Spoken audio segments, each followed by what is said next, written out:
Hello, this is Jim at freechartvideos.com. It is 10 minutes after 4 on Friday, December 10th, 2010.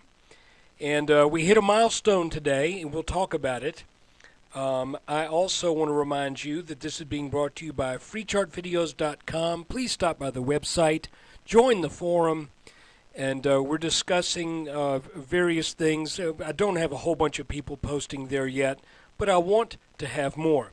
And the only way there will be more will be if more people come and post. So, if you like what I'm doing here, I'm asking you for just a little time out of your day to come over there and check out the forum. It's small, it's just getting started, but I believe it's going to be a place where things can be discussed intelligently.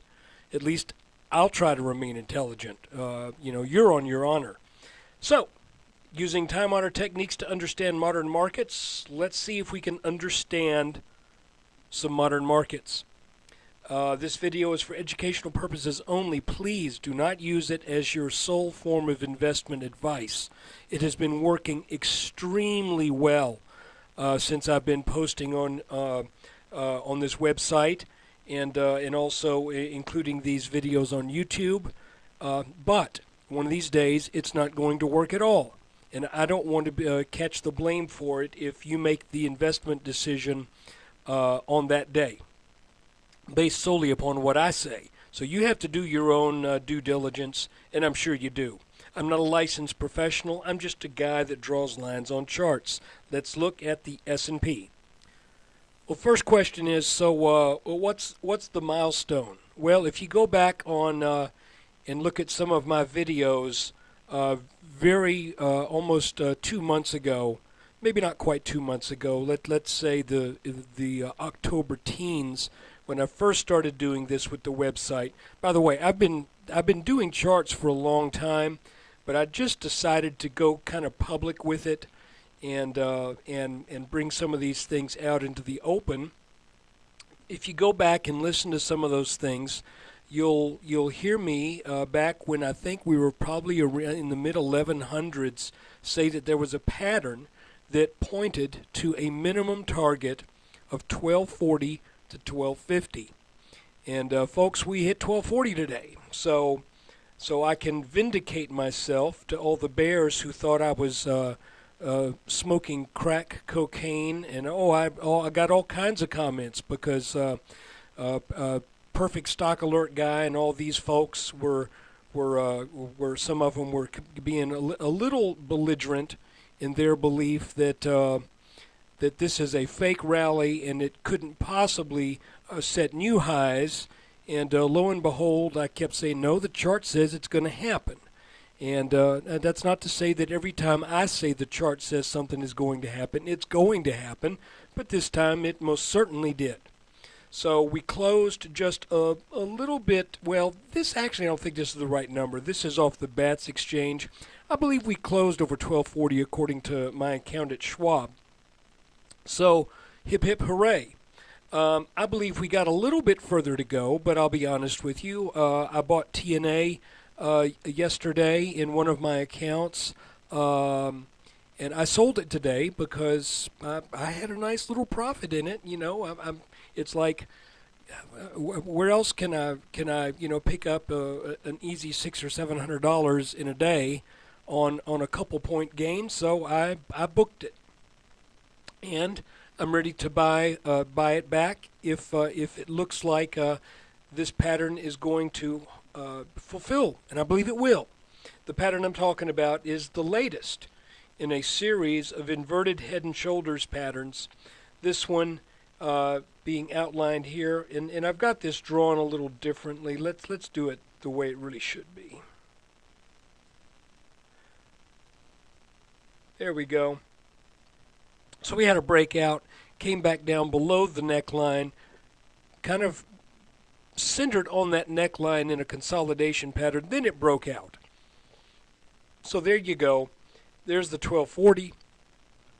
To remind you, the idea for the 1240 goes all the way back to October when, and actually late September, when this inverse head and shoulders pattern broke out, and it had a target, and again, depends on where exactly you draw the line. I was given a little bit of wiggle room back down in this head of the inverse pattern because of the candles, the way they were.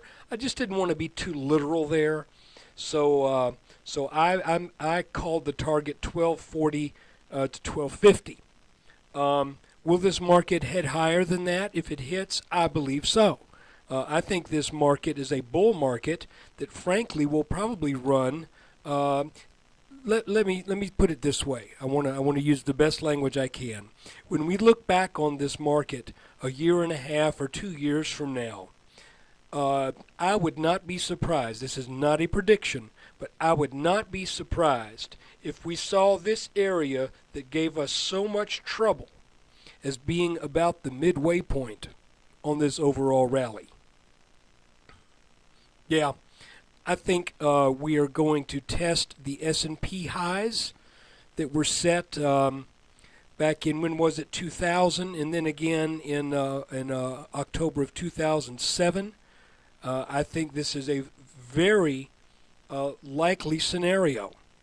But anyway, let's look at today's action and see if we can get something out of it on what may be happening for us to go with some sense of direction for next week.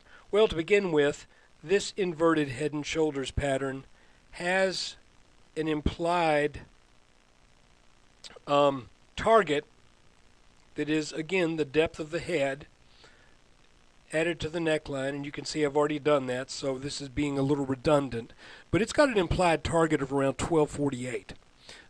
This red line that you see up here is the implied target from the inverse head and shoulders that took 5 months to form, that I just got through showing you. So we got this 5-month pattern that says 1248, and we've got this 3-day pattern that says 1248. So I'm thinking 1248.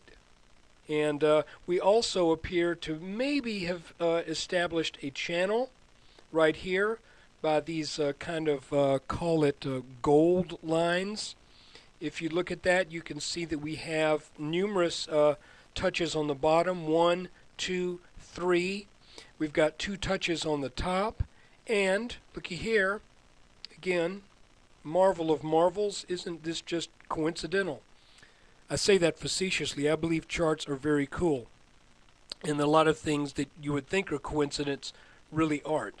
So, if we stay in this channel, then by Monday of next week, we may be up here at this 1248 mark. Of course, we could also come down and check this neckline for support again, break that channel, and then come up and do it some other way. And here's why I say that could happen. This green line is should represent resistance. So there's going to be some work to get through this green line. Matter of fact, this line may actually be here. I'm not saying that line was drawn absolutely with scientific mathematical precision. That could be what we're bumping up against here. So at times in charts you have conflicting evidence. You may have a long-standing line that says this is resistance, but then you've got this pattern that says this is where we're going to go. So the question becomes, do you break resistance to get there, and do we do that early next week, or do you take your time, stay under this line, and then maybe in the latter part of next week you come up and find your 1248? Either one is a possibility. So anyway, that's where we are with the S&P 500. I also want you guys to go to the website and check out a chart that I prepared this morning on PZG, Paramount Gold and Silver. This broke out today, and the breakout is actually, some people have said it's an 18-month breakout. It is an 18-month high, but the breakout is actually over a trend line that had been present ever since PZG started trading. So this is a major development in PZG. It coincides also with some very strong fundamental news on this company. And of course, with what gold is doing and with what gold has done, any gold producing outfit should be strong, particularly if gold continues to rise. PZG is Paramount Gold and Silver. They are a junior exploration miner. Read about them. I've got some links on the website. Go to the exclusive charts section and read up on that. So here's the S&P with the target of 1240. I will say is officially met, and so I'm kind of doing the victory dance over here. But I still think there's a little bit more to go. And I hope you guys have been long during this trek. It's been a really nice move. Let's continue to follow the markets together. Subscribe to my channel. Go to the website. I think by now, hopefully, you are convinced that the style of analysis that I do is effective. And matter of fact, I'm going to show you one more thing. Sometimes you use technical analysis when things break down to get out of a stock in a little bit better fashion. I'm going to show you one that this happened to me just today on. All right, real quickly, this is Quick Logic. I'm very bullish on Quick Logic, but I had some nice gains, and you know, going from 628 down to 6, I wasn't that concerned about that. But then when this showed a bottom here that was flat, I started to think, well, if that breaks, I need to be positioned to go ahead and close this out. I would have loved for this to come up to back test this line, but it did not. That's kind of what I was waiting for when this broke. I said, well, it's going to back test this, and I'll be able to get out at what were the highs. Unfortunately, that never materialized, and today you can see it clearly broke this support. And when it did so, what I did was I put it in order. I didn't get greedy. I put it in order to sell the remainder of my shares. I did sell some up in here, but the remainder of my shares, I put it in order to sell at $5.97. And so you can see, rather than looking at this and getting 584 or 585 for my remaining shares, I got 597. I believe eventually Quick is going to go down maybe to the low mid fives. I got maybe 565 or something like that. But once it breaks this and heads back up, I'm going to load back up on it because they're a company that has a nice well, they just came out with information. I'll do a chart on them and maybe a little bit of information on the website. So anyway, let's take one last look at the S&P. Just to remind you, this pattern points to 1248, maybe 1248 and change, as does the larger inverse head and shoulders. So I just don't know when we're going to get there. I'm thinking the way things look right now, if we break the resistance of this green line, I think it could be early next week. Once that happens, is that the end of the rally? Not necessarily so, but I think that's a point at which you really become very watchful of any evidence that things are getting ready to turn back down for a corrective move. And again, thanks for watching this. Visit the website. Go read about PZG. You might find that interesting. And that website is freechartvideos.com. Thanks for your support. Tell your friends if you like this kind of analysis and if you're getting something out of it. It's nice to share good things with friends, so please do.